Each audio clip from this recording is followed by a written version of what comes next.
36 जिल्हे, 36 बातम्या. News G9 Maharashtra.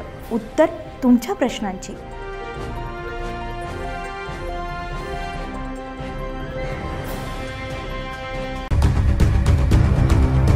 जगप्रसिद्ध अजिंठा लेणी परिसरात पर्यटकांना अर्धा तास बिबट्याचं दर्शन झालं. या बिबट्याचा अर्धा तास मुक्त संचार पाहून पर्यटकांना त्याची छबी आपल्या मोबाईलमध्ये कैद करण्याचा मोह आवरता आला नाही. पावसाळ्याला सुरुवात झाली असून जूनमध्ये झालेल्या पावसानं अजिंठ्याच्या डोंगरानं हिरवीशार पांघरल्याचं सुखद चित्र दिसत आहे. लेणी व परिसरातील धबधबे, ओहळ काही प्रमाणात वाहत असल्याचं चित्र आहे.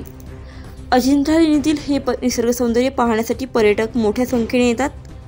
या काळात पर्यटकांना अजिंठ्याच्या राखीव जंगलातील नीलगाय, हरिण, मोर, ससे, रानडुक्कर व कधीकधी अस्वल बिबट्याचंही दर्शन होतं. जंगल परिसरातून बिबट्या अचानक लेणी परिसरात अवतरला. हा बिबट्या सुमारे अर्धा तास डोंगराच्या कडेवर संचार करीत होता. त्याच्या मुक्त संचारामुळे पर्यटकांना भीतीसोबत आनंदही अनुभवण्यास मिळाला. गेल्या काही दिवसांपासून पिंपळवाडी गाव परिसरात बिबट्याचा मुक्त संचार सुरू असून बिबट्यानं अनेक पाळीव प्राण्यांना आपले लक्ष केलं आहे. बिबट्याने या पिंपळदरीत 4 शेळ्यांचा फडशा पाडला होता. तर गत 1 महिन्यात अनेक शेतकऱ्यांना आपले पशुधन गमवावे लागले होते. वन विभागाच्या जाचक कायद्यामुळे या बिबट्यांचा बंदोबस्त करता येत नसल्याचं सांगितलं जातं. परंतु एखाद्या व्यक्तीचा जीव गेल्यानंतर बिबट्याला जेरबंद करणार का, असा सवाल परिसरातील नागरिकांनी केला आहे.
न्यूज G9 महाराष्ट्रासाठी प्रतिनिधी शेख नदीम, सिल्लोड.